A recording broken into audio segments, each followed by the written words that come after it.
This is what CPS takes from you.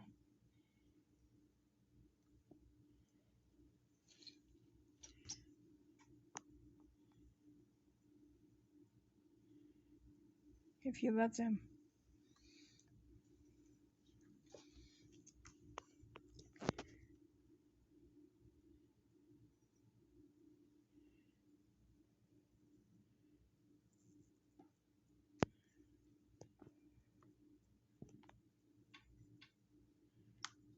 Was it perfect? No, it wasn't.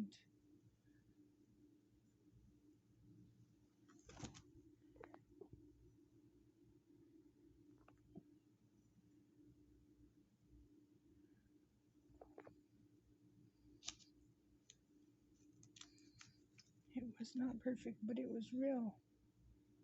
As real as it could be, right? Or so I thought.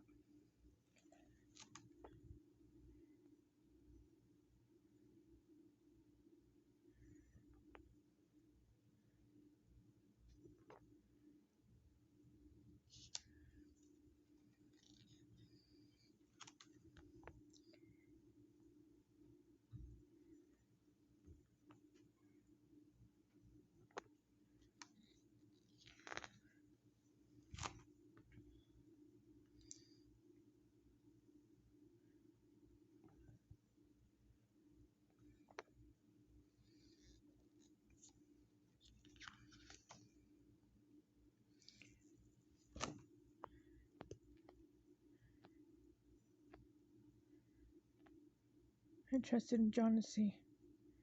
Trusted her. And he trusted his brother. And it comes to find out that, I can only trust my cousin Anna Marie. That's the only cousin I could trust.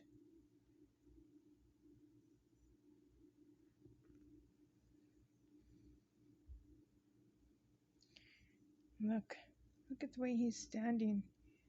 Look at the way Mark is standing so close to her. Like he was actually in love with her, not me.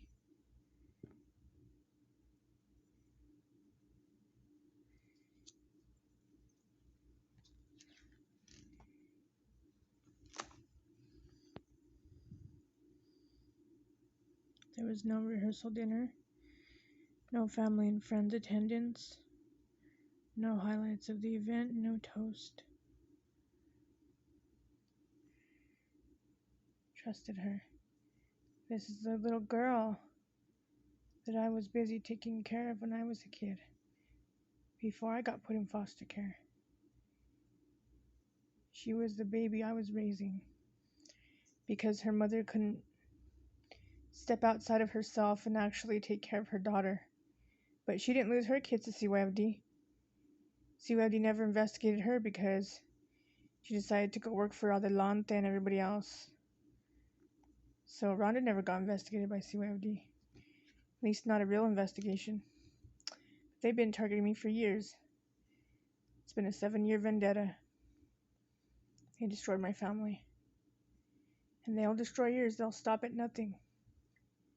These are narcissists all around the world. And it's sad to look at these pictures and just know that the person that I could trust is my cousin Anna. That's the only person I could really trust. That's the only person. My cousin Anna.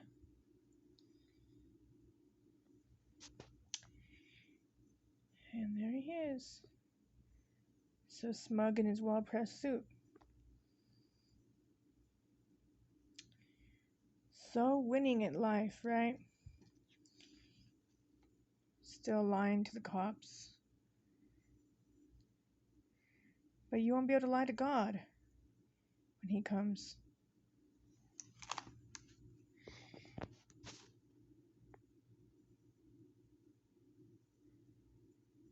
Never scared and worried, hey, yeah? Yeah. I was scared because I was committing to somebody that I really shouldn't have committed to. that didn't deserve my commitment, that didn't deserve my honesty, didn't deserve the respect I had for the man. But we're so stupid when we're in love, right? We're so stupid that we, as women, we go and we want that dream so bad. We just say, forget it. Forget what he just did the night before. Forget what I found. And we commit with our whole heart and soul, even if they don't commit with their heart and soul, we do. And that's why they end up losing. He was afraid of getting old. He was afraid of losing his teeth, losing his young look. You're not going to be young forever. You're not going to have that young looking face. When I look at this picture, I want everyone to know I made that man look the way he looked. I took care of him. I loved him when he didn't love himself. And I tried my best to show him that it's not all about ego. It's not all about pride. You can't love if you have an ego, if you have pride. And finally, we just decide that, it's time to let go. He was never going to change. And this is why we don't marry Leo, man. We don't do it. Anyone that can't change can't grow. So don't believe them when they say they're going to change. Because they'll never change. And if they do, it's only temporarily. It's never for long. But us, we change everything, don't we? We change our name, our body, our face, our hair. Oh, we are so full of changes. But they can't make one change for us. And if they do, they go right back to the same old shit. If not worse. And that's why no one can love them. Because they don't change nothing. And if nothing changes, right? Because you can't grow if you don't change. If you don't make the effort to change, you can't grow. You're going to be stuck in the same shithole, digging yourself in the shithole. Until you're literally far deep in that shithole, in that rabbit hole, never able to climb out. There was no reception.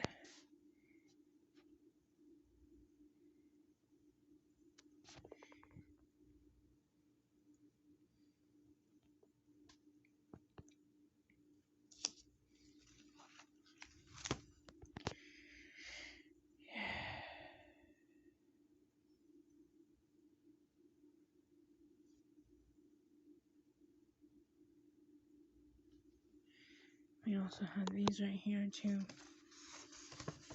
We had these, and this is why.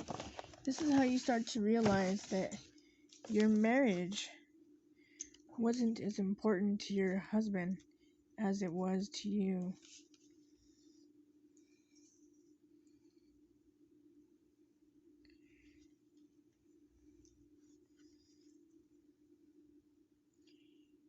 He never cared about this stuff. But I did. I did so that I could save it, so I could show my daughters that, you know what? Your mom did try. Your mom tried very hard.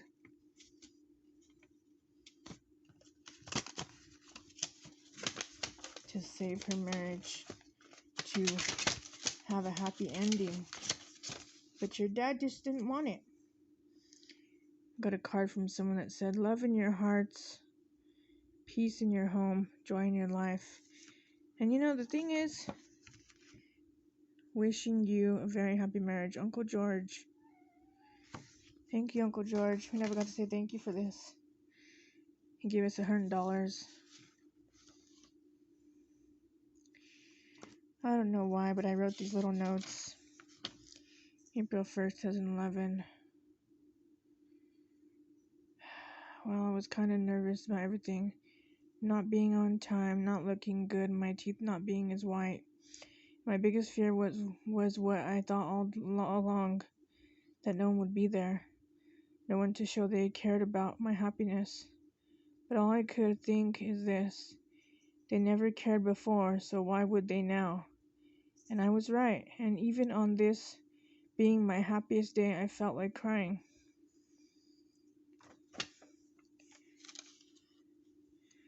I never thought I had a family that never cared, but it seemed that was the truth, and that's one thing I will never forget, that no one cared, especially on a day that was so important to me. And that's why I don't invite anyone to anything, because they can never attend, and it hurts to have a family that don't care, not even for one day.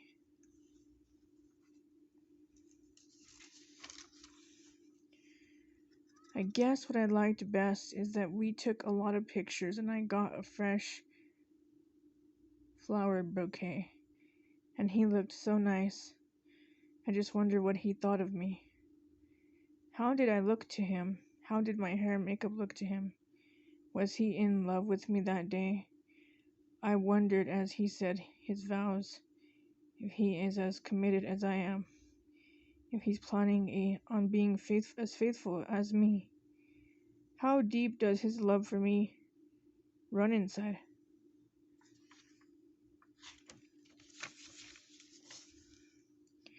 I wondered as he said his vows to me. How many times has he done this? Will I be his one and only wife? There was so many things running through my mind. Well, as I married him, like if I could trust him now that he's my husband. There was so much to think about on this particular day.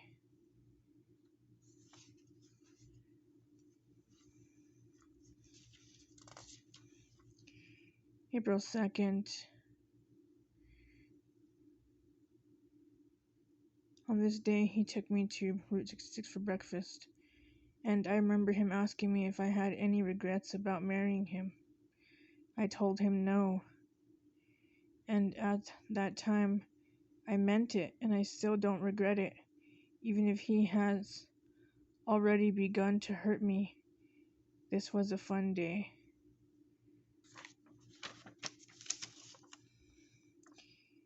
April 2nd, he watched wrestling, a movie, and we went to Chili's, went to Walmart and bought some wine coolers, and I sipped on one and got ready for bed.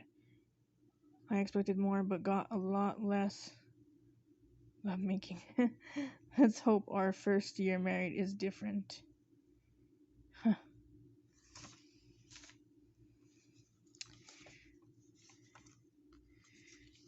Jenkins, oh my gosh. Jenkins sent me a card. I forgot about this one. I actually forgot about this. Jenkins from Nigeria. Oh my gosh. Look at this. Happy wedding day wishes for you. May you be showered with happiness all through your married life. May you find joy in all the plans you'll share as husband and wife. How sweet. Jenkins. Jenkins. Oh my gosh. Look at this. May all the love that's in your heart grow deeper year by year, and the memories of your wedding day remain forever dear. Congratulations and best wishes. And he signed it. Oh my gosh. That was so funny, Jenkins. Yeah, and here's the receipt for the tuxedos. Yeah. Here we go. Yeah. I think that's maybe one of the things he paid for. Yeah, for him and his brother. All smug in their suits, right? How do you just do that? How do you... This is from my foster mom. Yeah, look what she said. Marriage is a garden that grows more beautiful with time. And what do we got? What do we got, people? What do we got right here? What do we got? We got time. we got. Love. That's what we got. That's all we got. She said, what did she say to me here? Dear Monica, Andrew, and Holly, as you begin your life together, may you each find new and exciting ways to grow, to bring each other your very best, and make your marriage the happiest it can be. Best wishes. So sorry we missed the wedding. Hope all is well. You're very happy. Love, Jeanette and Tom. This is the same foster parent that told me that I couldn't parent my kids, especially two autistic kids. How supportive of her, right? How supportive. Oh my gosh. So supportive. Right? But once we found out, what did we find out about her? That she became a CASA herself. What is this? I'm gonna see. I'm opening this too, seeing what this is. This thing here. See what this is. What was this? Did I send this to? Did we actually do invitations? What did we do here? This. Oh, I think I sent this to some people. Yes, maybe. Yeah. Yeah, I did. Oh my gosh, I did. Yes, I did. I didn't even remember this. This is the wedding invitation.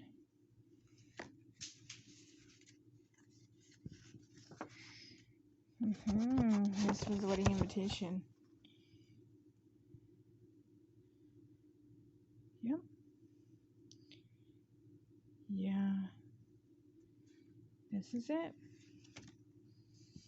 And that's it, that is it. We both made each other's CDs. There's 2 of them in here. But according to him, he doesn't know when he got married. Because that's what narcissists do. They get married over and over and over again. Like it's a joke. Like it's something to be played with. That's what it is to them, right? It's a game. That's why when I sold the wedding rings for money at the pawn shop so that I could pay the electric bill, he didn't care. He didn't cry. He didn't care. He showed no emotion. He was just ready to end it because he really wanted to go with his whores, his ex-wife. They want to be in control of you. They don't want you to be in control of them. But, he's just becoming the loser that he is right now. He wanted to be a loser. That's what he's being right now. And, as we close this book, that's the end. That's the end of the chapter. That's the end of the marriage. And that's the end of happiness. And we want to say thank you to CPS for destroying my marriage, destroying my family. I hope you sleep well. Actually, I really don't hope you sleep well. I hope you have the most disastrous nightmares. I hope poison and venom attack your soul. That's what I hope. I hope you find no peace for all the evil that you have created. All the people and all the families that you keep destroying. Each and every single one of you, from A to Z.